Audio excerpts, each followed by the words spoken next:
நம்முடைய பைபிள் எடுத்து சொல்லுவோம். இது தேவனுடைய வார்த்தை. இதை நான் கேட்கின்ற வேளையிலே என்னை மாற்றும், என் குடும்பத்தை மாற்றும், என் சபையை மாற்றும், இந்த உலகத்தையே மாற்றும். அப்ப கடவுளுடைய வார்த்தையை ஒரு மனுஷன் படிக்க ஆரம்பிச்சா அவனுடைய வாழ்க்கை மாறும். அப்போ right from the February onwards we're going through a sermon series like a story in the Bible. அப்போ நம்ம பிப்ரவரி மாதத்துல பார்த்தீங்கன்னு சொன்னால் ஒரு கதை மாதிரி போயிட்டு இருக்கு. நம்ம வாழக்கூடிய இந்த உலகத்தில் பார்த்தீங்கன்னு சொன்னால் ஆண்டவர் அவர் எப்படி நம்முடைய வாழ்க்கையில் படைச்சாரு. So we started from February onwards like a story format. இப்போ போன வாரம் நம்ம பார்த்தோம் எப்படி ஆண்டவர் ரூத்துடைய வாழ்க்கை தேவன் பயன்படுத்துறன்னு சொல்லிட்டாங்க. And I told you how God used Israelites. இப்பயும் உலகத்துல பெரிய சண்டை, அந்த இஸ்ரவேல் மக்களுக்கு விரோதமாக பெரிய ஒரு சண்டை. அந்த இஸ்ரவேல் ஆரம்பிச்சதுக்கு முக்கியமான காரணம் அப்படின்னு பார்த்தீங்கன்னா God had family plan, the plan that he wanted to introduce a family. அந்த குடும்பத்துக்காக தான் ஆண்டவர் என்ன பண்ணாருன்னா ஆதாம், அப்புறம் சேத்து, நோவா, இப்படி அவருடைய ஜெனரேஷன் பாஸ் பண்ணிட்டே இருக்காருங்க. அப்ப நம்முடைய கதைகளை பார்க்கிற நேரத்துல இந்த இஸ்ரவேல் மக்களை முதல் கட்டமாக the first level of leadership was given to the leaders. Moses, Joshua, இப்படி அநேக லீடர் பாருங்க இஸ்ரவேல் மக்கள் நடத்தினாங்க. அந்த லீடர்ஸ்க்கு அப்புறமாக ஒரு சின்ன ஒரு டிரான்சிஷன் ஆச்சுங்க. ஜோஷுவா செத்த உடனேயே கடவுள் யாரை பயன்படுத்துறாருன்னா நியாயாதிபதிகள். There were 12 judges God kept for Judah and Israel. இந்த 12 நியாயாதிபதிகள் என்ன பண்ணாங்கன்னா அவங்க இஸ்ரவேல் மக்கள் நடத்துறாங்க. So first phaseல தலைவர்கள் மோசஸ் and ஜோஷுவா, செகண்ட் phaseல இந்த கிரிக்கெட்ல சொல்லுவாங்க first inning and second inning. அந்த மாதிரி செகண்ட் ஃபேஸ்ல பாத்தீங்கன்னு சொன்னா கடவுள் யாரை பயன்படுத்த நியாயாதிபதிகள். அப்ப ஃபர்ஸ்ட் ஃபேஸ்ல யாருங்க சொல்லுங்க தலைவர்கள். அப்ப செகண்ட் ஃபேஸ்ல நியாயாதிபதிகள். அப்ப இந்த ஃபர்ஸ்ட் ஃபேஸ் முடிச்ச உடனே டிரான்சிஷன் நியாயாதிபதிகள் ஆகி முடிச்ச உடனே கடைசியாக இன்னொரு டிரான்சிஷன் ஆகும் போது தீர்க்கதரிசிகள். So God was leading Israelites by keeping leaders and judges and prophets. அப்ப நம்முடைய ஆண்டவர் அவர் நம்ம கைவிடாத தேவனாங்க. He always ensures people are led. அப்ப இந்த நியாயாதிபதிகள்ல டிரான்சிஷன் ஆகி ஆண்டவர் தீர்க்கதரிசிகள் கொடுக்கிற தீர்க்கதரிசிகள் கிரீக் வார்த்தை பார்த்தீங்கன்னா ப்ரொஃபேட்டா. அப்ப the prophet means someone who discerns God's voice and brings forth to the world. தேவனுடைய சத்தத்தை அவர் கேட்டு உலகத்துக்கு சொல்லக்கூடிய தீர்க்கதரிசி. அப்ப இந்த தீர்க்கதரிசி பாத்தீங்கன்னு சொன்னா பைபிள்ல இவர் ஒரு தீர்க்கதரிசி அப்படின்னு சொல்லிட்டு ஒருத்தர் இருந்தாரு. இவர் தான் ராஜாக்களை உருவாக்கின தீர்க்கதரிசி. இன்னைக்கு ரொம்ப பேருக்கு ஆசை ராஜா ஆகணும்னு சொல்லிட்டு, ஆனா ராஜாக்களை உருவாக்கின ஒரு யாருன்னு சொன்னா சாமுவேல். அந்த வார்த்தைக்கு அர்த்தம் பாத்தீங்கன்னா தேவன் என்னுடைய ஜபங்களை கேட்டார். God heard. இந்த பிள்ளை பிறக்கிறதுக்கு முன்னாடி அவங்க அம்மா அழுதாங்க. இன்னைக்கு ரொம்ப பேர் அழுவாங்க, என் பிள்ளைக்காக அழுவாங்க, இவங்களுக்காக அழுவாங்க, இப்படி அநேக விதமான ஒரு அழுகை. அதே மாதிரி தான் இந்த சாமுவேல் பிறக்கிறதுக்காக அவங்க அம்மா அழுதாங்க. When Samuel was not born, she was constantly praying. Sometimes God wants to give the breakthrough only through prayers. உன்னுடைய கட்டுகளை ஆண்டவர் எப்போ அடைப்பாரா? நீ ஜெபிச்சாதான். இன்னைக்கு நீ ஜெபிக்காதபடிக்கு ஆண்டவருடைய ஜெபங்களை அவர் எப்போ கேட்பாரா? You should spend time in prayers. உனக்காக மற்ற மக்கள் ஜெபிக்கலாம், அது ஒரு பக்கம் இருந்தாலும் நீ எப்ப ஜெபிக்கிறியோ ஆண்டவர் உன்னுடைய ஜெபங்களை அவர் கேட்பார். அப்ப அன்றைக்கு அன்னாள் ஜெபித்ததுனால தேவன் அழகான ஒரு பிள்ளையை கொடுத்தாரு. அந்த பிள்ளை தான் சாமுவேல். இந்த சாமுவேல் அவர் ஒரு நியாயாதிபதி, அவர் ஒரு தீர்க்கதரிசி. He was a judge and he was also a prophet. அப்ப இந்த ஜட்ஜ் இந்த ப்ராஃபட்டுடைய வாழ்க்கையில பாத்தீங்கன்னா ஆண்டவர் இந்த சாமுவேலை வச்சு தான் ராஜாக்களை உருவாக்குனார். இஸ்ரவேலுக்கு முதல் ராஜா கொடுத்தது யாருன்னு சொன்னா இந்த சாமுவேல் தான். அப்ப இந்த சாமுவேலுடைய வாழ்க்கையை இன்னைக்கு நம்ம கற்றுக்கொள்ள போறோம். 4 விஷயங்களை மையமாக வைத்து நான் பேசுவேன். I'm going to speak about 4 things from the life of Samuel. அப்ப இந்த சாமுவேலுடைய வாழ்க்கையில பாத்தீங்கன்னு சொன்னா இவரோட சிஸ்டம் மாதிரி எங்க இந்த சாமுவேல் அவர் ஏலி எனக்கூடிய ஒரு ஆசாரியர் கிட்ட வளர்ந்த ஒரு நபர். So Samuel grew under the care of Eli and Eli was a priest. அப்ப இந்த சாமுவேலும் ஈலாயும் represents 2 different systems. இந்த ஏலி அவர் ஒரு priest, சாமுவேல் அவர் ஒரு தீர்க்கதரிசி. And they both served God in 2 different ways. இந்த 2 பேரும் ஆண்டவருக்காக அவர்கள் ஊழியம் பண்ண ஒரு நபர்கள். ஆனா 2 சிஸ்டம் 2 அவுட்கம். உதாரணத்துக்கு ஒரு காயின் எடுத்தீங்கன்னு சொன்னா ஒரு பக்கம் என்ன இருக்கும்? தலை, இன்னொரு பக்கம் பூ. அதே போல ஒரு விஷயத்தை பார்த்தீங்கன்னா பாசிட்டிவ் அண்ட் நெகட்டிவ் இருக்கும். அதே போல நல்லது அப்புறம் கெட்டது இருக்கும். இப்படி ஒரு பக்கத்துக்கு எப்பவுமே 2 பக்கம் இருக்கும். அப்ப அதே மாதிரிதான் ஏலியும் ஊழியம் பண்ணா சாமுவேலும் ஊழியம் பண்ணாங்க. both were serving God and both represented systems. இந்த ஏலி அவர் ஊழியத்துக்கு எப்படி வந்தாரு பாத்தீங்கன்னு சொன்னா, ஏலி ஒரு லீவைட், அவர் லேவியர். அப்ப இவர் he got an inherited ministry. ஆனா சாமுவேல் பாத்தீங்கன்னு சொன்னா, he did not get this ministry by inheritance, he was invited to ministry. அப்ப ஆண்டவர் ஒரு பக்கமாக ஒரு நபரை, ஏலிய அவருடைய சொந்த அப்பா சொத்து மாதிரி எடுத்து ஊழியக்காரனா மாறினார். ஆனா சாமுவேல் பாத்தீங்கன்னு சொன்னா, அவருடைய அப்பா சொத்தா இருக்காதபடிக்கு தன்னுடைய குடும்பத்தையே விட்டு வந்தான். யாரு? Samuel. So there are two types of system. The first system represents inherited. அவங்க அப்பா கிறிஸ்தவன், அதனால நானும் கிறிஸ்தவன்.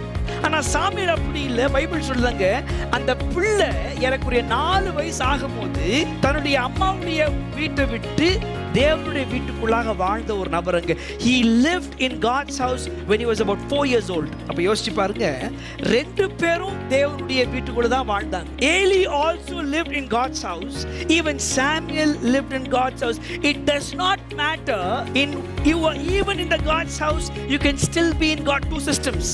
நீ சர்ச்சுக்குள்ள வந்துட்டு கூட நீ ஏலி போல இருக்கலாம், இல்ல சாமுவேல் போல இருக்கலாம். அப்ப இந்த ஏலி பாத்தீங்கன்னு சொன்னா, இவருடைய வாழ்க்கையில இவருக்கு குடும்பம் இருந்துச்சு. இன்ஃபேக்ட் இவருக்கு 2 ஆண் பிள்ளைகள் இருந்தாங்கன்னு சொல்லி வசனம் சொல்லுது. அப்ப இந்த ஏலிக்கு ஒரு நாள் என்ன ஆயிடுச்சுன்னா, ஒரு அம்மா வந்து ஜெபம் பண்றாங்க. அவங்க ரொம்ப அழுது ஜெபம் பண்றாங்க.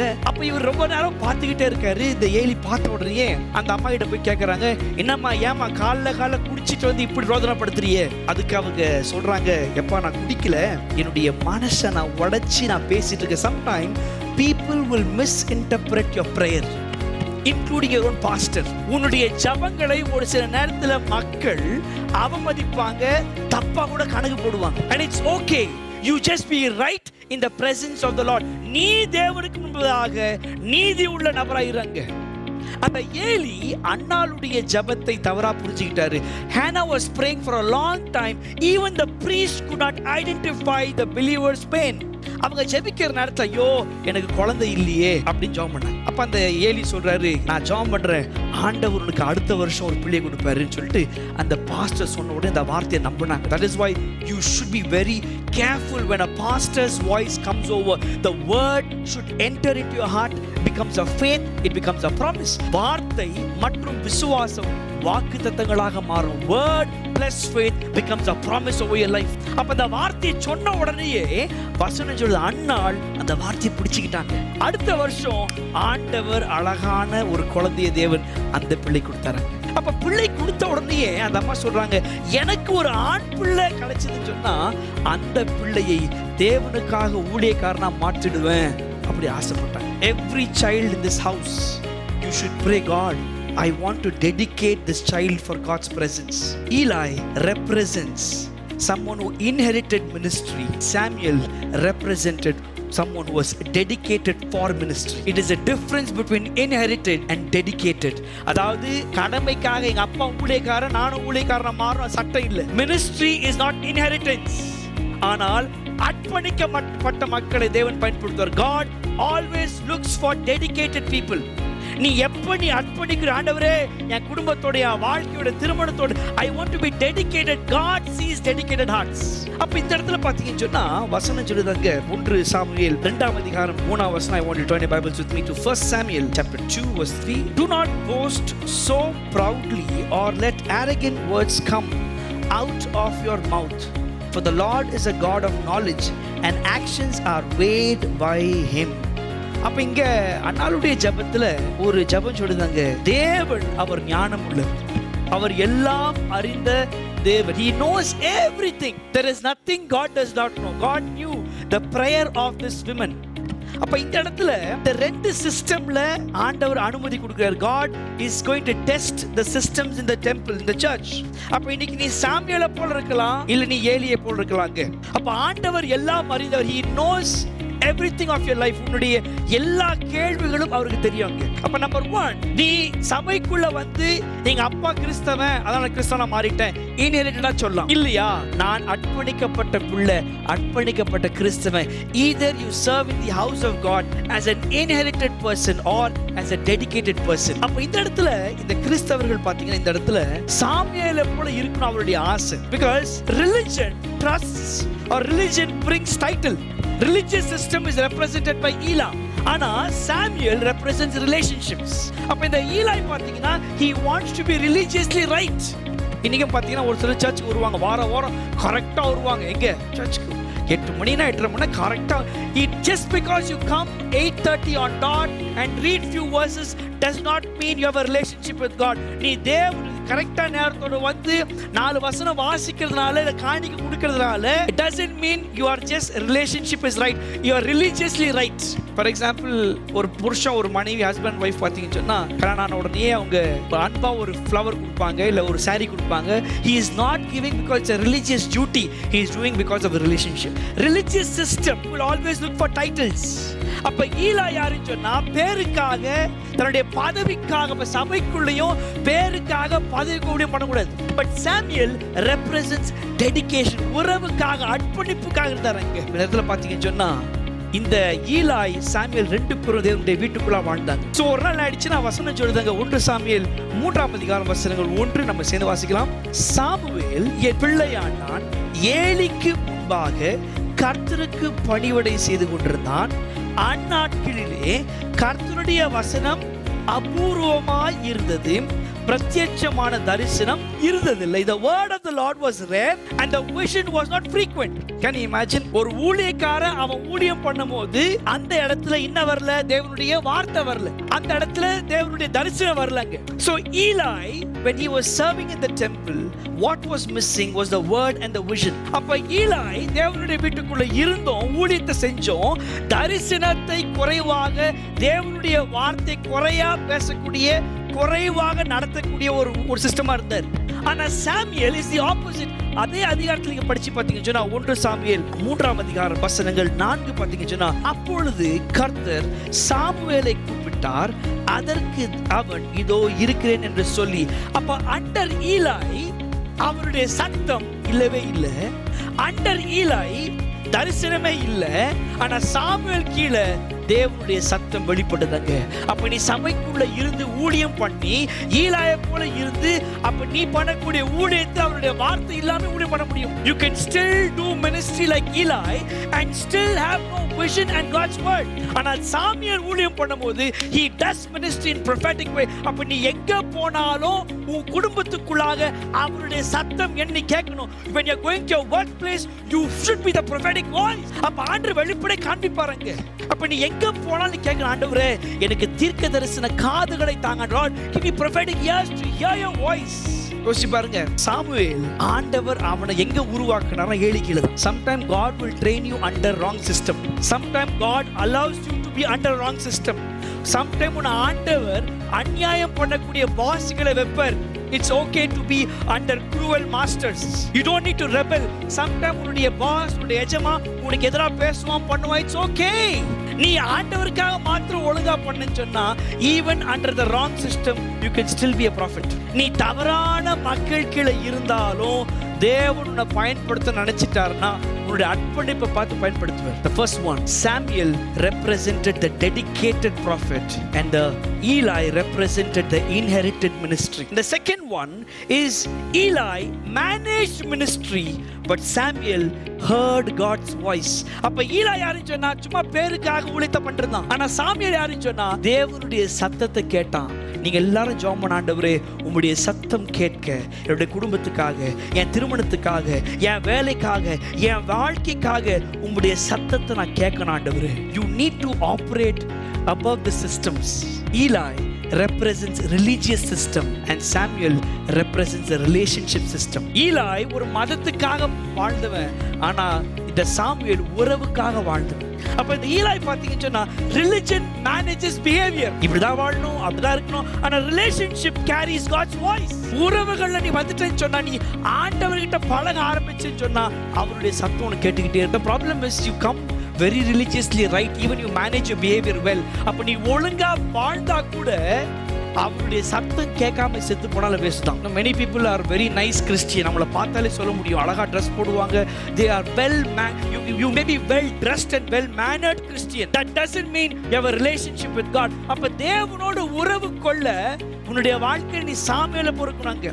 Religion manages behaviour, relationship carries God's voice. தேவனுடைய சத்தம் கேட்கிற சாமியலாக ஆண்டவர் உன்னை மாற்றுவாராக. உன் புருஷனை மாற்றுவாராக, உன் மனைவியை மாற்றுவாராக, உன் பிள்ளையை மாற்றுவாராக, உன் மாமனாரை மாற்றுவாராக, உன் மாமியாரை மாற்றுவாராக. உன் குடும்பத்தில் ஒவ்வொருத்தரையும் சாமியாலை போல தீர்க்கதரிசியாக தேவன் மாற்றுவாராக. So managing ministry is different from hearing God's voice.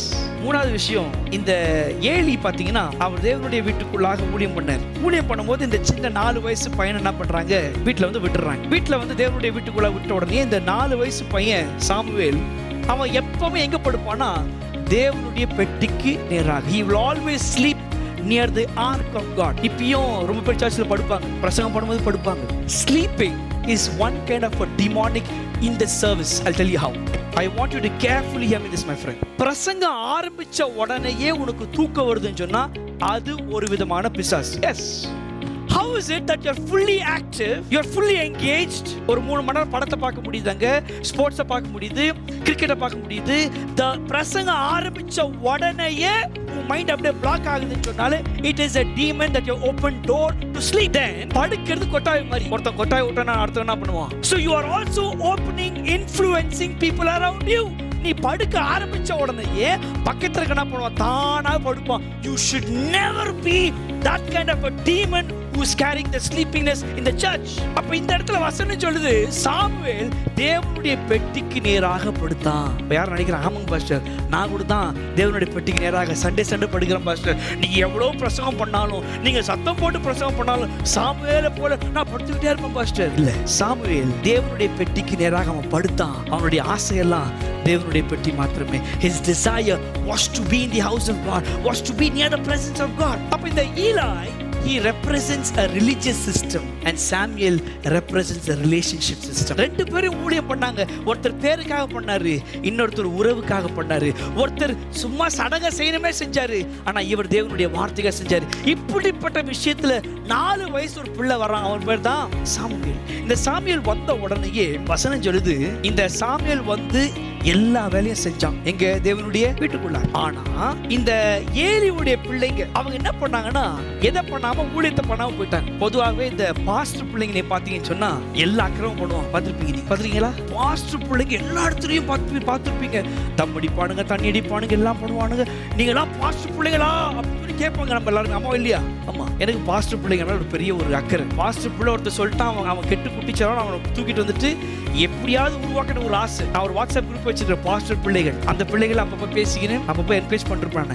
அப்போ சம்டைம் பாஸ்டர் பிள்ளைங்க தவறாக நடத்தப்படுவார்கள். Why? Because they engage in something called as spiritual familiarity. அப்படின்னு சொன்னா இந்த பாஸ்டர் பிள்ளைங்க அவங்க எப்பவுமே பார்க்காத விஷயங்களை பார்ப்பாங்க, கேட்காத விஷயம் கேட்பாங்க. ஃபார் எக்ஸாம்பிள், புருஷன் பொண்டாட்டி சண்டை போட்டுருப்பாங்க, பாஸ்டர் பிடிச்சிட்டு இருப்பாரு, பிள்ளை பார்த்துக்கிட்டே இருக்கும். நேற்று கூட நான் போயிருந்த ஒரு சின்ன பிரச்சனைக்காக 2 குடும்பங்கள் பேசிட்டு இருக்காங்க கல்யாண விஷயம். அந்த பேசிக்கிட்டே இருக்கும்போது அவர் இப்படி சொல்றாரு, இப்படி சொல்றாரு. என் 2 பிள்ளைங்க பார்த்துக்கிட்டே இருக்காங்க. என் மனசுல அடடா, என் பிள்ளைக்கு எல்லா இன்ஃபர்மேஷன் போயிட்டுக்குதப்பா, ஆண்டவரே காப்பாத்துங்க ஆண்டவரே. அவன் நல்லதையும் பார்ப்பான், அவன் கெட்டதும் பார்ப்பான். Because he gets in so many information, so many things that he sees. அப்ப இங்க ஏலியுடைய 2 பிள்ளைகளும் தேவனுக்கு விரோதமாக பாவம் பண்ணாங்க. They did something against the Lord. மூணாவது point, Eli became spiritually dull in his discernment. ஆவிக்குரிய கண்கள் மந்தமாயிடுச்சு. ஆனா சாமுவேல் அவன் ஆவிக்குரிய he became spiritually sensitive. அப்போ எது பாவமோ என்ன பண்ணுவாங்க இந்த 2 பிள்ளைங்க, யாரு இந்த ஏலியோட 2 பிள்ளைங்க என்ன பண்ணுவாங்கன்னா, பண்ண அக்கிரமான செயல்கள். ஜனங்க வந்து பலி கொடுக்க வருவாங்க, அந்த பலி கொடுக்க வரும்போது அந்த ஸ்பெஷலான பீஸை தேடுவானுங்க. லெக் பீஸ் எங்க, நாங்க எப்பயாவது கல்யாணத்துக்கு போனோம், ஏதாவது வீட்டுக்கு வந்தோம்னு சொன்னா என் பொண்டாட்டிக்கு எப்பயும் ஒரு துண்டு கிடைக்கும் கழுத்து. அது வந்த உடனே என்ன அப்படியே ஒரு லுக் விடுவாங்க. கர்த்தருக்கு எங்க போனாலும் அது எப்படிதான் தெரியல, ஜனங்க எப்படி போனா அந்த பெல்ட் அடிச்சாலும் அது அந்த துண்டு அங்கதான் விழணும். இது என்னமோ கனெக்ஷன் நினைக்கிறேன். சோ இந்த ஏலியுடைய பிள்ளைகள் என்ன பண்ணுவாங்கன்னா, சாக்ரிஃபைஸ் பலிகளை கொடுக்கிற நேரத்தை தேடி தேடி போய் நல்ல பீஸ் எடுத்து என்ன பண்ணுவான், சாப்பிடுவான். அது மாத்திரமல்லாதபடிக்கு அந்த தேவனுடைய ஆலயத்துக்கு வரக்கூடிய பெண்களோடு தவறா பழகினானுங்க. யாரு? ஏலியுடைய பிள்ளைங்க. இவ்வளவு அக்கிரமும் பாவத்தெல்லாம் பண்ணிக்கிட்டு Eli Eli was so much spiritually dull in his discernment that he was not able to see the sin of his children. உன்னுடைய பிள்ளைகளுடைய பாவத்தை நீ கவனமா பார்த்துக்கிட்டே இருக்கணும். You should have the discernment of ஐயோ என் பிள்ளை ரொம்ப நல்லவங்க, அவனுக்கு எதுவுமே தெரியாதுங்க. My friend, உலகம் கெட்டு கிடக்குறாங்க. நீ பார்த்துக்கிட்டே இருக்கணும். என் புள்ள பாவங்க, அதுக்கு ஒண்ணுமே தெரியாது. அவன் ஒண்ணுமே பண்ண மாட்டான். என்ன பண்ண மாட்டான்? எல்லாம் பண்ணுவான். அவன் வீட்லயே இருந்துட்டு இருப்பான், எல்லாம் செஞ்சுட்டு இருப்பான். அப்ப ஏலி அவனுடைய சிஸ்டம்ல பாத்தீங்கன்னா கடவுளுடைய வீட்டுக்குள்ளதான் இருந்தான். கடவுளுடைய வீட்டுக்குள்ள இருந்துகிட்டு பிள்ளைங்களுடைய பாவத்தை பார்க்க முடியாத ஊழியக்காரனா இருந்தான். You should be spiritually have sensitiveness towards the sin that is happening in your family or a church. ஆவிக்குரிய பகுத்தறிவு மிக அவசியம். சாமுவேல் அவனுக்கு தெரிஞ்சது அந்த வீட்டுக்குள்ள பாவம் இருக்குன்னு சொல்லிட்டாங்க. You should be spiritually sensitive. அப்படின்னு சொன்னா எது பாவம் அது நீ உணரணும். இன்னைக்கு ரொம்ப பேர் they have compromised sin. Under Eli, sin is compromised. Under Samuel, sin is exposed. அப்ப நீ எந்த சிஸ்டம்ல வாழ்ற? ஒன்னு ஏலிய போல சபைக்கு வரலாம், பாட்டு பாடலாம், வசனம் பண்ணலாம், எல்லாம் ஓகே. நீ தேவனுடைய வார்த்தை சத்தம் இல்லாதபடிக்கு, உறவு இல்லாதபடிக்கு இருந்தேன்னு சொன்னா அது நீ ஏலியுடைய சிஸ்டம். சோ மூணாவது பாயிண்ட்ல ஏலி அவன் ஆவிக்குரிய கண்கள்ல மயங்கி கிடந்தான். He was spiritually blind. But Samuel was spiritually sensitive. There's a difference between spiritual blindness and spiritual sensitivity. ஆண்டவர் இன்றைக்கு நான் விசுவாசிக்கிறேன் ஆவிக்குரிய கண்களை திறப்பாராக. When God opens the spiritual eyes, you start seeing things differently. It's a different realm. ஆகாருக்கு தண்ணியிலேயே அழுதாங்க. ஆனா ஆண்டவர் வந்து கண்களை திறந்த உடனேயே தண்ணி அங்கதான் இருந்துச்சு. கண்கள் திறந்த உடனே தண்ணி பார்த்தாங்க. Sometimes your blessings are hindered because your not spiritual eyes are not awakened. ஏவாள் பாவம் பண்ண உடனேயே வசனம் சொல்றது அவருடைய கண்கள் மறைக்கப்பட்டது. 2 Corinthians 4:4 கண்கள் மூடப்பட்டதுங்க. So you have to have a spiritual eye awakening. அப்ப ஏலியுடைய விஷயத்துல அவன் பண்ணது அந்த ஊழியக்காரனுடைய இதுல பாவங்களை மக்கள் ஒத்துக்கிட்டாங்க. ஆனா சாமுவேல் மூலம் ஊழியம் பண்ண வந்த உடனேயே ஆவிக்குரிய கண்கள் திறக்கப்பட்டது. அவருடைய வார்த்தை கேட்டாங்க. ஜனங்க அவருடைய வார்த்தையை புரிஞ்சுக்கிட்டாங்க. You can be part of the God's house. தேவனுடைய வீட்டுக்குள்ள நீ ஏலி போல இருக்கலாம், நீ சாமுவேல் போல இருக்கலாங்க. வசனம் சொல்லுது அந்த 2 பிள்ளைகளும் தேவனுக்கு விரோதமாக ஊழியம் பண்ணாங்க. and they were allowed to do ministry inside the temple of God. இப்படி ஊழியம் பண்ணும்போது ஆண்டவர் ஒரு நாள் கூப்பிடுறாரு சாமுவேலை, சின்ன பையனை கூப்பிட்டு சொல்றாரு, சாமுவேலே சாமுவேலே. அந்த வார்த்தை சொன்ன உடனேயே முதலாவதாக சாமுவேல் சொல்றான், here I am. God is looking for available people. ஆண்டவர் யாருக்கு ஊழியம் கொடுப்பார்னா, யாரை பயன்படுத்துவார்னா available. நான் விசுவாசிக்கிறேன் அன்றைக்கு ஆண்டவர் ஆபிரகாம் மாத்திரம் அழைக்கல, அநேக நபர் அழைச்சிருப்பாரு. அன்னைக்கு ஆபிரகாம் சொன்னா இதோ நான் இருக்கிறேன், ஆபிரகாம் சொன்னா இதோ நான், ஈசாக்கு சொன்னான் இதோ நான், யாக்கோபு சொன்னா இதோ நான், மோசே சொன்னா இதோ நான், இந்த எல்லா தலைவர்களும் சொன்னாங்க இதோ நான். Available people can be used for God. அப்போ இங்க சாமுவேலுடைய வாழ்க்கையில அவன் சொல்றான் இதோ நான் இருக்கிறேன். You can only say here I am when you are available in God's presence. நீ உலகத்துல பிஸியா இருந்துகிட்டு ஆசைப்படுறது வேற, நீ தேவனுடைய வீட்டுக்குள்ளாக இருந்தேன்னு சொன்னா ஆண்டவர் உன்னை பயன்படுத்துவாராக. அடுத்ததாக 4வது விஷயம் பாத்தீங்கன்னு சொன்னா, இந்த இஸ்ரவேல் மக்களுடைய வாழ்க்கையில அவங்களுக்கு பெரிய சொத்து தேவனுடைய பெட்டி. உதாரணத்துக்கு இந்த உலகத்திலேயே பாத்தீங்கன்னு சொன்னா ஒவ்வொரு நாட்டுக்கும் ஒரு சொத்து இருக்கும். ஃபார் எக்ஸாம்பிள் இந்தியாவுக்கு தாஜ்மஹால். தாஜ்மஹால் எவ்வளவு பேர் நீங்க போயிருக்கீங்க? நீங்க anyone has gone to Taj Mahal? Perfect, போனவங்களுக்கு தெரியும். தாஜ்மஹால் தன்னுடைய மனைவிக்காக அழகா கட்டின ஒரு கல்றை. அவருடைய ஆசை அந்த தாஜ்மஹாலுடைய கட்டக்கூடிய அவருடைய மனைவி மும்தாஸ் அவங்களுக்காக ஒரு அழகான ஒரு கல்றை கட்டணும் அப்படின்னு சொல்லிட்டு ஒரு ஆரம்பிச்சு ஏறக்குரிய 37 வருஷம் ஆச்சு நினைக்கிறேன். Maybe wrong information. ஸோ ஒரு நாள் தாஜ்மஹால் அதை கட்டக்கூடிய அந்த ராஜா பேர் நான் மறந்துட்டேன், ஷாஜஹான். ஸோ ஷாஜஹான் அவருடைய மனைவி செத்த உடனேயே கட்டிடலாம்னு சொல்லி ஆரம்பிச்சார். அப்போ ஆரம்பிச்சு ஒரு 30 வருஷம் போயிட்டு இருக்குது. அதை அழகா கட்டிட்டு இருக்காங்க. ஒரு நாள் அதை பார்க்கறதுக்கு வராரு. பார்த்து வர நேரத்தை ஒருத்தர் தடுக்கி விழுதுறாரு. தடுக்கி விழுத உடனே பார்த்தா அது அவங்க வைஃப் உடைய பாக்ஸ். என்னதுங்க? கல்ற இந்த பாக்ஸ். எதற்காக ஆரம்பிச்சாங்களோ அதை விட்டு மற்றதான் செய்வாங்க. His reason was for burial and that burial became a piece of box, but the art became more important than the burial. குஜராத்ல தாஜ்மஹால் மாதிரி ஒருத்தர் கட்டியிருக்காரு, சேம் ரெப்ளிகா அவருடைய மனைவிக்காக. அப்போ நம்முடைய வாழ்க்கையில ஆண்டவருடைய ஒரு நோக்கம் இருக்கு. ஒவ்வொரு கண்ட்ரிக்கும் ஒரு இம்பார்ட்டன்டான ஒரு பொசிஷன் இருக்கும். பிரேசில் போய் பார்த்தீங்கன்னு சொன்னா அந்த இடத்துல ஜீசஸ் ரெடீமர் ஸ்டாச்சு. சைனால ஒரு கிரேட் வால் ஆஃப் சைனான்னு சொல்லுவாங்க. இப்படி ஒவ்வொரு கண்ட்ரிக்கும் ஒரு ஏதாவது ஏதாவது வச்சிருப்பாங்க, ஒரு முக்கியமான பொருள் இருக்கும். இஸ்ரவேல் ஜனங்களுக்கு முக்கியமான பொருள், the important relics, important thing that they would cherish is the ark of God. தேவனுடைய பெட்டி. அது ஒரு பாக்ஸ், அது ஒரு சேர் மாதிரி. எங்க அந்த தேவனுடைய பெட்டியை மாத்திரம் யாருக்கிட்ட விட மாட்டாங்க, because God's ark was their possession for Israelites.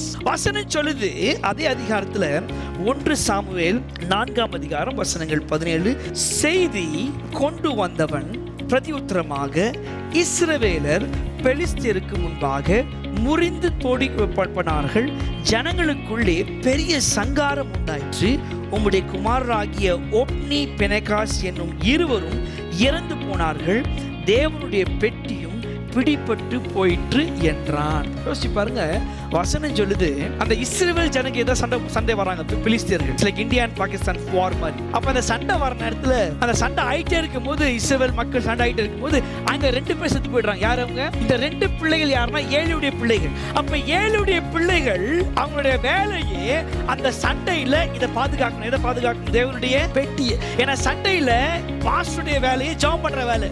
அப்ப ஜெபிக்கிற இடத்துல அந்த தேவனுடைய பெட்டியை பாதுகாக்க. சண்டை ஆயிட்டே இருக்குது. வசனம் சொல்லுது சண்டையில 2 பேர் செத்து போயிட்டாங்க. அந்த பாஸ்டர் 2 பிள்ளைகளும் செத்து போய் முடிச்ச உடனே செத்தது மாத்திரம் இல்ல, தேவனுடைய பெட்டியை பெலிஸ்தியர்கள் எடுத்துட்டு போயிட்டாங்க. அப்புறம் வசனம் சொல்லுது அந்த சண்டை ஆகிற நேரத்துல ஒருத்தன் எஸ்கேப் ஆகி ஒருத்தன் வரான். அவன் வந்து சொல்றான் ஏலி கிட்ட, உன் 2 பிள்ளையும் செத்துட்டானுங்க, அது மாத்திரம் இல்ல தேவனுடைய பெட்டியும் எடுத்துட்டாங்க. அப்படி சொன்ன உடனேயே அடுத்த வசனம் படிச்சு பாருங்க. the next verse it says like this in verse 21. தேவனுடைய பெட்டி பிடிபட்டு அவளுடைய மாமனும் அவளுடைய புருஷனும் இறந்து போனபடியால் அவள் மகிமை இஸ்ரவேலை விட்டு போயிற்று என்று சொல்லி அந்த பிள்ளைக்கு இகபோத் என்று பெயரிட்டாள். யோசிச்சு பாருங்க, அந்த சண்டையில 2 பிள்ளைங்க செத்து போயிட்டாங்க.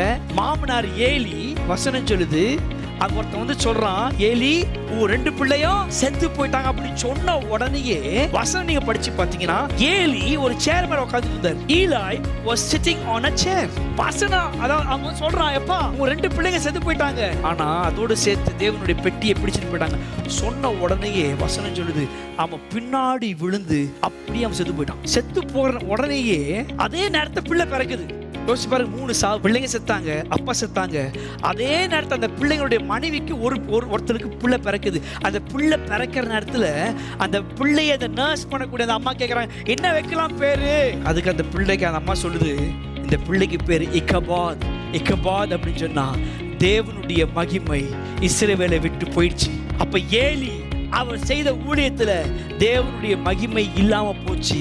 சாமுவேல் பண்ண ஊழியத்துல தேவனுடைய மகிமை திருப்பி வந்துச்சாங்க. நீ பண்ணக்கூடிய ஊழியத்துல sometime it can be a ministry which will glorify you and not God. You should be very careful that you don't steal God's glory in his name. அவருடைய நாமத்துல கேம் ஆடாத. In his name don't play a game. அப்ப எப்பவுமே நான் சொல்லிக்கணும், ஆண்டவரே உம்முடைய மகிமையை குறைக்காதபடிக்கு எடுக்காதபடி நான் ஒரு சாமுவேலா இருக்கணும் சுவாமி. You do everything for God's name. வசனம் சொல்லுது ஈலாய் ஊழியம் பண்ணும்போது தேவனுடைய பெட்டி தேவனுடைய மகிமை போயிடுச்சு. ஆனா சாமுவேல் ஊழியம் பண்ணும்போது தேவனுடைய மகிமை திருப்பி வந்துச்சாங்க.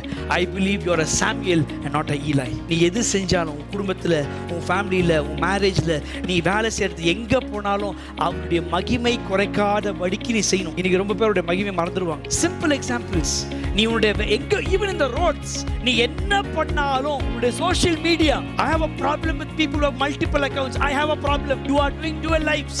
நீ ஃபேமஸ் பர்சனாலிட்டி இருக்கும், அது வேற கதை. இந்த நடிகர்ல வச்சிருப்பாங்க ஒரு அக்கவுண்ட், அப்படி இன்னொரு அக்கவுண்ட் எப்படிங்க ஃபேமிலி, அது வேற. நீ அந்த அளவுக்கு பெரிய கொம்பைங்க இல்ல நீ. So you should be very careful. ஒருத்தர் கிறிஸ்டியன் அக்கவுண்ட் இன்னொன்னு cinema, you don't need to. Rather just have one account and it's okay to expose yourself. அப்போ நீ ஒன்னு தேவனுடைய மகிமையை காண்பி, இல்லையா அவருடைய மகிமை காமிக்காது. ஆண்டவர் பேர்ல சர்ச்சுக்குள்ள இருந்துகிட்டு ஏலி மாதிரி இருக்க வேண்டாம். அப்படி இருந்தோன்னு சொன்னா வசனம் சொல்லுது ஏலியுடைய பிள்ளைகளை தேவன் அவர் அடிச்சார். You should be very careful that you live in this church and be in the church and don't act like Eli but like Samuel. Samuel அவர் தீர்க்கதரிசி. சாமுவேல் தேவனுடைய சத்தத்தை கேட்டான். சாமுவேல் தேவனுக்கு அர்ப்பணிக்கப்பட்டான். சாமுவேல் தேவனுக்காக எல்லாவற்றையும் மகிமை கொண்டு வரக்கூடிய பிள்ளையா மாறினான். Samuel represents a different system, a different outcome.